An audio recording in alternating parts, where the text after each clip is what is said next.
नमस्कार। आज gravitational potential difference discuss करते हैं। ग्रेविटेशनल पोटेंशियल को समझने के लिए हमें ग्रेविटेशनल पोटेंशियल डिफरेंस पहले समझना होगा।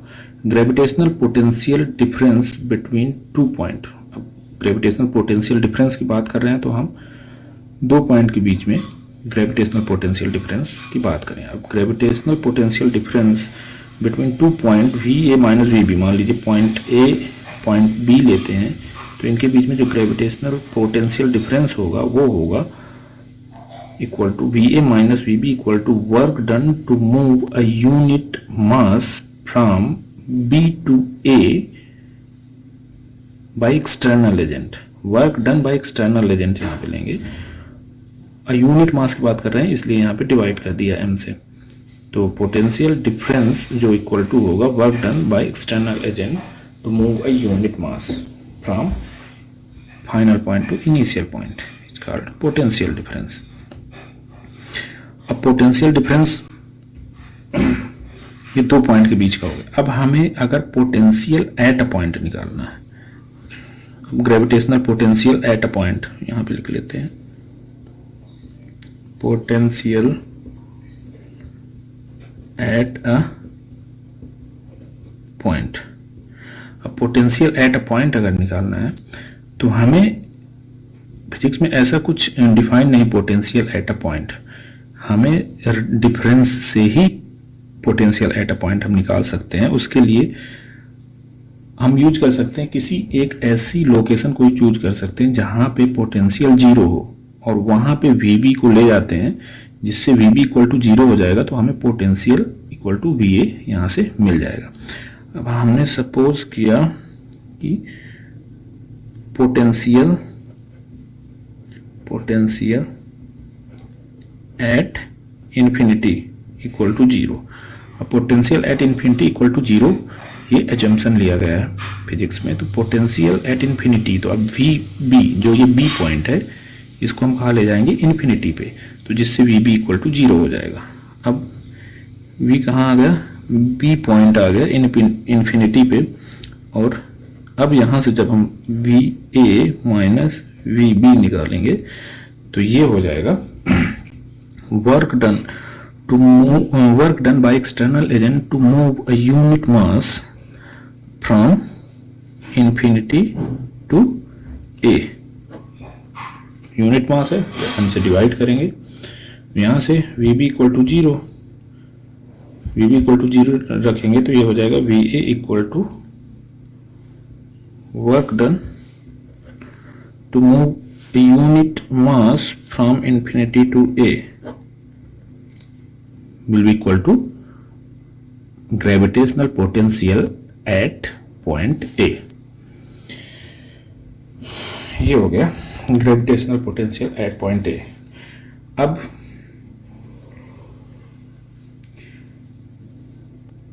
gravitational potential due to a point mass देख लेते हैं। ग्रेविटेशनल पोटेंशियल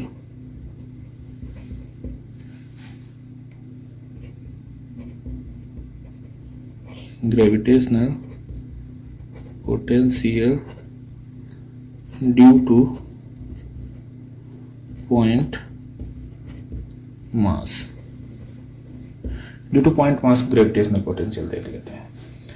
अब सपोज कोई पॉइंट P है, वहाँ पे हमें ग्रेविटेशनल पोटेंशियल फाइंड आउट करना है।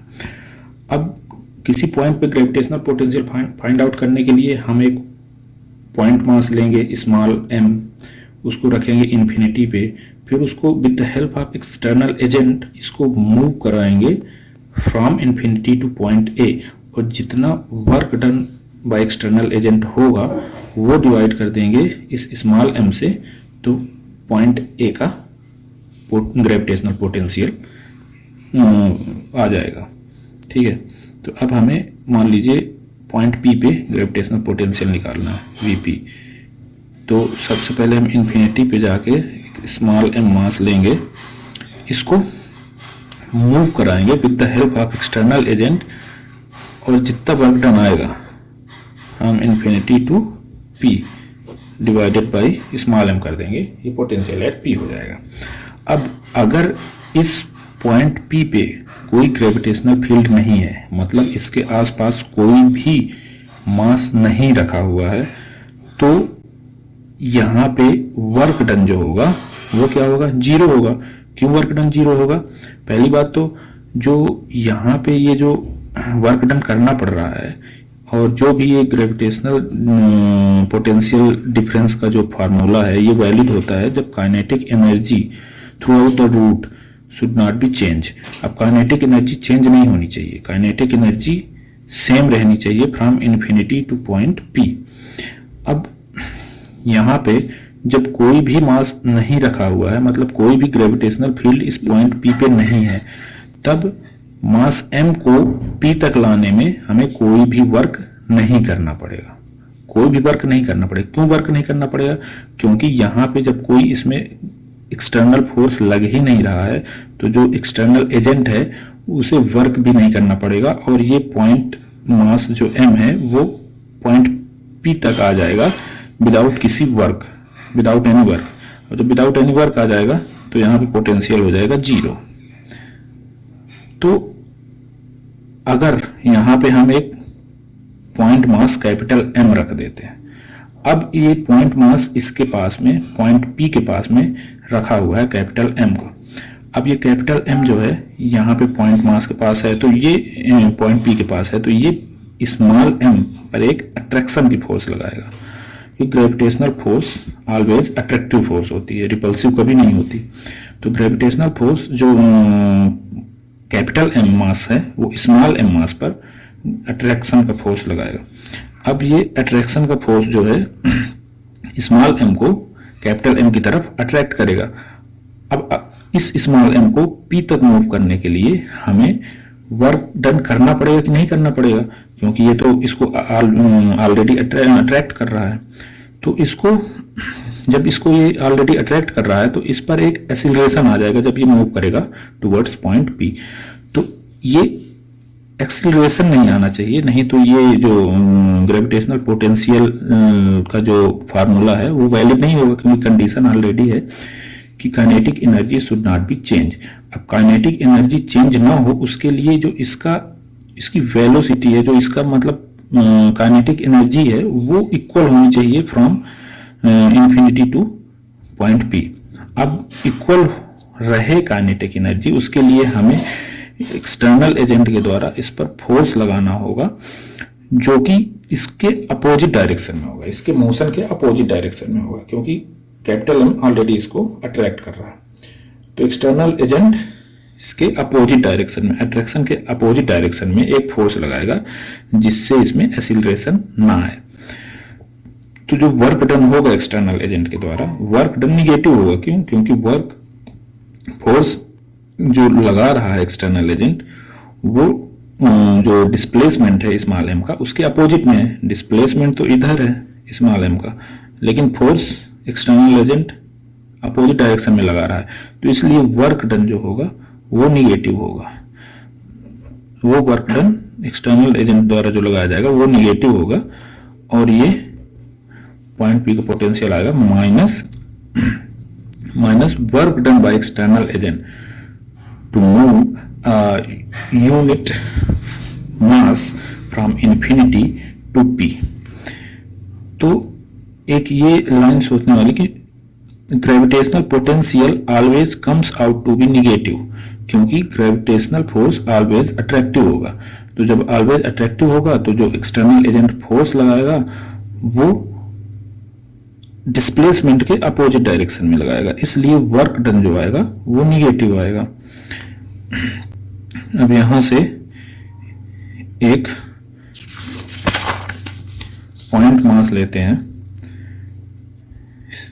कैपिटल M, इससे r डिस्टेंस दूरी पर एक पॉइंट P लेते हैं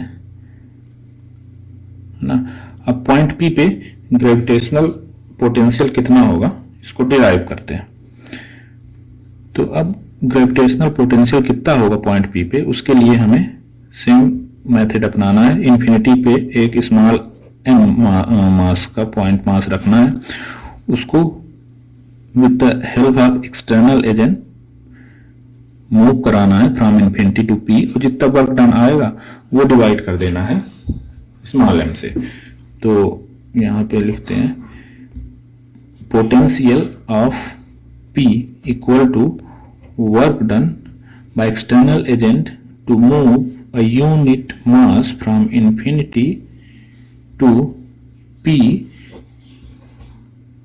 equal to potential at point P. अब वर्क डन निकालने के लिए हमें सबसे पहले, हम सपोज करते हैं यहां पे जो मास m रखा हुआ है, हम सपोज कर लेते हैं मास m इन्फिनिटी पे नहीं रखा हुआ है, मास m कहाँ रखा हुआ है, पॉइंट p पे। क्यों? क्योंकि हमें यहाँ पे ग्रेविटेशनल फोर्स लेना पड़ेगा। ग्रेविटेशनल फोर्स इक्वल टू होता है Gm/m/r²। अब r की वैल्यू हम इन्फिनिटी अगर रखते हैं तो ऑलरेडी 0 हो जाएगा, इसलिए हम इसको अज्यूम करते हैं कि स्मॉल m मास जो है पॉइंट p पर रखा हुआ है।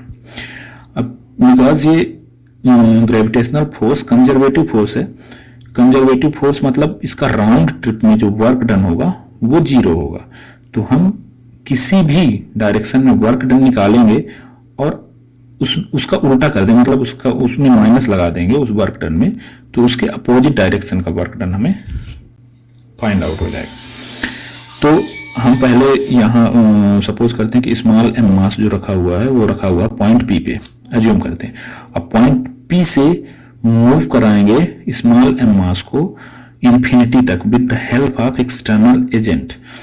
अब जितना वर्क डन हमारा आएगा उस वर्क डन में माइनस लगा देंगे, जिससे हमें वर्क डन आ जाएगा इन्फिनिटी से p तक लाने में with the help of external agent. तो हम सपोज करते हैं कि यहाँ पे जो मास पॉइंट p पे रखा हुआ है स्मॉल m का, अब इस पे जो ग्रेविटेशनल फोर्स लगेगा कैपिटल M के कारण वो लगेगा Gm/m/r²। अब सपोज इसको स्मॉल m को हमें ले जाना इन्फिनिटी में with the help of external agent. Suppose हम इसको यहाँ तक ले आते हैं और इसकी जो डिस्टेंस है वो है x डिस्टेंस तक, थोड़ी दूर तक ले आते हैं स्मॉल m को, है ना। अब यहाँ पे कितना ग्रेविटेशनल फोर्स लगेगा, ये ग्रेविटेशनल फोर्स लगेगा यहाँ पे स्मॉल m में Gmm/x², है ना। अब यहाँ पे जो फोर्स लगेगा वो किस पर डिपेंड कर रहा है, 1/x² पर, मतलब ये हर पॉइंट पे फोर्स अलग अलग होगा।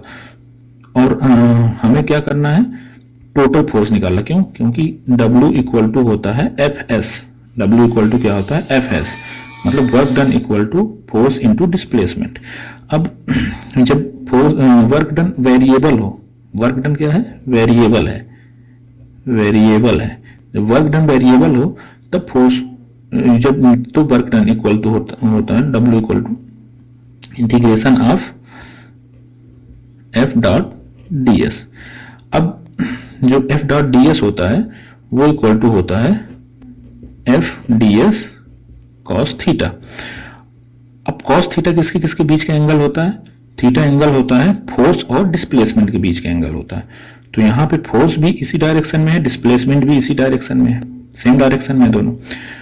तो जो थीटा होगा वो हो जाएगा 0 डिग्री, और 0 cos 0 इक्वल टू होता है 1, तो ये हो जाएगा इंटीग्रेशन ऑफ F.ds। अब यहाँ पे F की वैल्यू रख देते हैं, F की वैल्यू रखेंगे, F क्या है, Gmm/x²,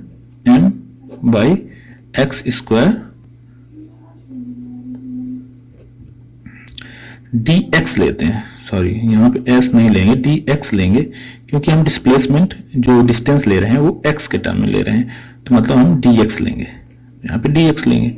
अब यहाँ पे जितने भी कांस्टेंट है, जितने भी कांस्टेंट वैल्यू है उनको इंटीग्रेशन के बाहर ले लेते हैं। तो कैपिटल G जो है ग्रेविटेशनल कांस्टेंट है, बाहर आ जाएगा। कैपिटल M जो पॉइंट मास है ये भी कांस्टेंट है, स्मॉल m ये भी कांस्टेंट है, ये सब बाहर आ जाएंगे। इंटीग्रेशन ऑफ dx/x² का होगा, है ना। अब इंटीग्रेशन हम कहां से कहां कर रहे हैं, लिमिट लगानी पड़ेगी हमको। यहाँ पे वेरिएबल क्या है, x वेरिएबल है, कहां से कहां तक, p से इंफिनिटी तक। p की डिस्टेंस कितनी है, स्मॉल r, और इंफिनिटी की इंफिनिटी है, तो यहाँ पे जो होगा स्मॉल आर से इन्फिनिटी हम लिमिट लगाएंगे इस पे, इंटीग्रेशन पे, स्मॉल आर से इन्फिनिटी, स्मॉल आर से इन्फिनिटी तक लिमिट लगाएंगे। अब यहाँ पे जी एम एम, अब एक्स स्क्वायर को लिख सकते हैं एक्स की power -2 small r to infinity d x. अब हमें पता है कि x integration of x D x equal to होता है एक्स स्क्वायर बाई 2, है ना। तो यहाँ पे जो x की पावर -2 है इसका इंटीग्रेशन हो जाएगा -1/x, तो माइनस आ जाएगा बाहर, g capital M small m तो 1/x, वैल्यू लगा देते हैं r टू इन्फिनिटी। अब लिमिट पुट कर देते हैं, लिमिट पुट करेंगे तो आ जाएगा -g m m 1/infinity -1/r। अब 1/infinity मतलब 1/ very long very large quantity, 1/ very large quantity equal to 0 होगा। तो ये 1/infinity इक्वल टू 0 हो जाएगा, -1/r है तो ये माइनस बाहर आएगा, ये माइनस और ये माइनस प्लस हो जाएंगे, इक्वल टू आ जाएगा G M m by r. अब ये वर्क डन आया, वर्क डन कहाँ से कहाँ आया है, हमने पॉइंट मास को कहाँ से मूव किया, P से इन्फिनिटी, तो वर्क डन है P से इन्फिनिटी का equal to G M m by r. लेकिन जो हमारा पोटेंशियल है पॉइंट P का वो इक्वल टू है work done to move unit mass from infinity to P divided by small m। तो अब P टू इन्फिनिटी है तो infinity to P work done निकालने के लिए इस पर माइनस लगा देंगे, वैल्यू रखते हैं -g m m by r, और ये स्मॉल m नीचे आ जाएगा, स्मॉल m से स्मॉल m कैंसिल, तो potential at point P equal to हो जाएगा -g m by r, -gm by r. ये होता है potential of a point, potential at a point equal due to point mass capital M। अब ये valid for point mass only, ये जो -gm by are होता है पोटेंशियल, ये वैलिड होता है केवल valid for point mass,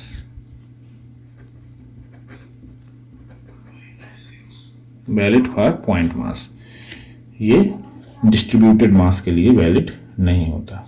thank you.